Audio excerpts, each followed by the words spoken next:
प्रश्न समीकरण 3x का वर्ग माइनस 2x प्लस 1/3 बराबर 0 का विविक्त कर ज्ञात कीजिए और फिर मूलों की प्रकृति ज्ञात कीजिए। यदि वे वास्तविक है तो उन्हें ज्ञात कीजिए।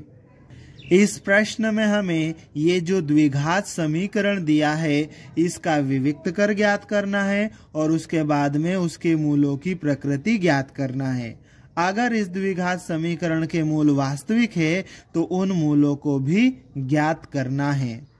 इस प्रश्न को हल करने के लिए हम लिखेंगे हल दिया है और उसके बाद में जो प्रश्न में हमें समीकरण दिया है उसको हम लिख लेंगे और इसको समीकरण नंबर 1 नाम दे देंगे।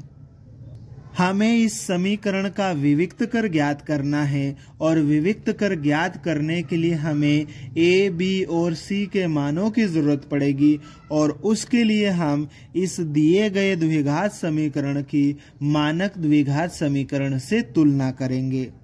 इसके लिए हम लिखेंगे समीकरण 1 की ax का वर्ग प्लस bx प्लस c बराबर 0 से तुलना करने पर। ठीक है, अब हम ये जो द्विघात समीकरण दिया है उसकी तुलना मानक द्विघात समीकरण से करेंगे। तो यहाँ पर देखो x वर्ग के साथ में क्या लिखा है a, यहाँ पर x वर्ग के साथ में क्या लिखा है 3। तो इस तरह से a का मान कितना हो जाएगा 3। ठीक है, यहाँ पर देखो x के साथ में क्या लिखा है b और यहाँ पर x के साथ में कितना है -2। तो b का मान कितना हो जाएगा -2। यहाँ पर बराबर के पहले क्या लिखा है c, यहाँ पर बराबर के पहले क्या लिखा है 1/3। तो c का मान हो जाएगा 1/3। इस प्रकार हमने दिए गए द्विघात समीकरण की तुलना मानक द्विघात समीकरण से करके a, b और c का मान निकाल लिया है। अब हम क्या करेंगे, अब हम सूत्र लिखेंगे अब विविक्त कर d बराबर b का वर्ग माइनस 4ac। ये सूत्र हमने लिख लिया है। अब हम इस सूत्र में a, b और c का मान रखेंगे। पहले हम ये बराबर का चिन्ह लगा लेते हैं। ठीक है, फिर b की जगह पर b का मान -2 रख देंगे। b का वर्ग है तो इस -2 का वर्ग हो जाएगा। फिर ये माइनस लगाएंगे, ये 4 लिखेंगे। यहाँ पर हमें a का मान रखना है। a का मान कितना है 3, तो यहाँ पर 3 आ जाएगा गुणा में। ठीक है, फिर यहाँ c का मान रखना है। c का मान कितना है 1/3 है। ठीक है, अब इसको हम सोल्व करेंगे। ये बराबर का चिन्ह लगा देते हैं। 2 का वर्ग कितना होगा 4 और माइनस का वर्ग प्लस, इसका मतलब -2 का वर्ग कितना हो जाएगा प्लस का 4 हो जाएगा। ठीक है, फिर उसके बाद में ये माइनस का चिन्ह लगा देते हैं। इस 3 से इस 3 को काट देंगे। 4 और 1 का गुणा करेंगे तो कितना आएगा 4।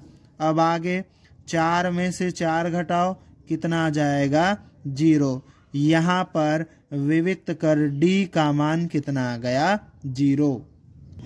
यहाँ पर विविक्त कर d का मान 0 आ गया है। ठीक है, और जब विविक्त कर का मान 0 होता है तो द्विघात समीकरण के मूल वास्तविक और समान यानी कि बराबर होते हैं। ठीक है, तो हम लिखेंगे चूंकि d बराबर 0 है अतः द्विघात समीकरण 3x का वर्ग माइनस 2x प्लस 1/3 बराबर 0 के मूल वास्तविक और समान यानी कि बराबर होंगे। इस प्रकार हमने विविक्त कर और मूलों की प्रकृति दोनों ही निकाल लिया।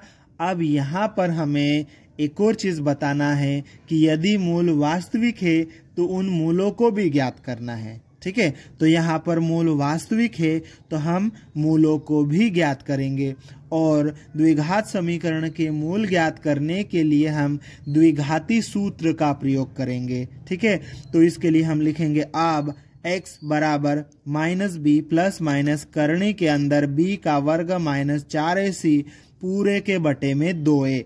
यहाँ पर हमने द्विघाती सूत्र को लिख लिया है। अब यहाँ पर हम ABC का मान रखेंगे और मूल ज्ञात करेंगे। ठीक है, तो यहाँ पर हम बराबर का चिन्ह लगा देते हैं। ठीक है, ये माइनस लगा देते हैं। ठीक है, हमें यहाँ पर B का मान रखना है और B का मान कितना है, -2 है।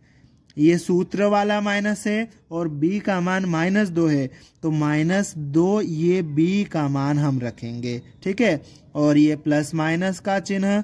ठीक है, और उसके बाद करनी के अंदर B का वर्ग -4AC, B का वर्ग -4AC, ये तो विविक्त कर है और विविक्त कर का मान हमने 0 निकाल रखा है, तो हम इस पूरे को सोल्व करने की बजाय डायरेक्ट ये विविक्त कर का मान 0 यहाँ पर रख देंगे।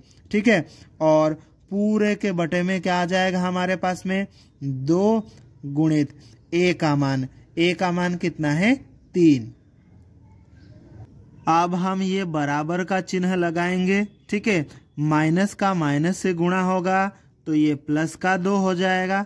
ठीक है, और ये प्लस माइनस, और 0 का वर्गमूल कितना होता है, 0 होता है, और पूरे के बटे में कितना आ जाएगा, 2 गुणित 3 कितना हो जाएगा, 6 हो जाएगा। अब यहाँ पर क्या आ गया, x बराबर 2 + -0 पूरे के बटे में 6। तो यहाँ पर देखो प्लस भी है और माइनस भी है, दोनों चिन्ह हैं। ठीक है, तो हमें क्या करना है, यहाँ पर दोनों चिन्हों को लेना है बारी बारी से। ठीक है, मतलब एक बार प्लस लेके इसको सोल्व करेंगे और एक बार माइनस लेकर इसको सोल्व करेंगे। ठीक है, इसके लिए हम लिखेंगे धनात्मक या प्लस चिन्ह लेने पर, यहाँ पर नीचे हम प्लस चिन्ह लेकर सोल्व करेंगे और इधर साइड में लिखेंगे ऋणात्मक या माइनस चिन्ह लेने पर, और इधर ऋणात्मक यानी कि माइनस चिन्ह लेकर सोल्व करेंगे। यहाँ पर हमने एक तरफ प्लस चिन्ह ले लिया है। ठीक है, x बराबर 2, यहाँ प्लस माइनस था तो यहाँ प्लस ले लिया। ठीक है, और यहाँ पर भी प्लस माइनस था तो एक तरफ हमने क्या, माइनस ले लिया, इधर प्लस ले लिया और उधर माइनस। प्लस लेकर एक बार सोल्व कर लेते हैं हम। ठीक है, तो ये x बराबर 2 + 0 कितना हो जाएगा, 2/6। ठीक है, अब ये 2 के पहाड़े से कट जाएगा, 2 एकम 2, 2 3 6। ठीक है, तो इस तरह से x बराबर कितना आ जाएगा, यहाँ से 1/3। तो प्लस चिन्ह लेकर हमने सोल्व किया तो x का मान कितना आ गया, 1/3। अब इधर हम माइनस चिन्ह लेकर सोल्व कर रहे हैं। ठीक है, तो x बराबर 2 में से 0 घटाओ, ये भी 2 आएगा, /6। ठीक है, अब इसको काट देंगे 2 के पहाड़े से एक बार में और ये 3 बार में, तो यहाँ से भी आ जाएगा 1/3। इस प्रकार से x के 2 मान मिले हमें। ठीक है, प्लस चिन्ह लेने पर 1/3 और माइनस चिन्ह लेने पर भी 1/3 ही मिला है। इस प्रकार से हमने दिए गए द्विघात समीकरण के 2 मूल 1/3 और 1/3 निकाल लिए हैं। अतः द्विघात समीकरण 3x का वर्ग - 2x + 1/8 बराबर 0 के मूल 1/3 और 1/3 होंगे और यही हमारा उत्तर है।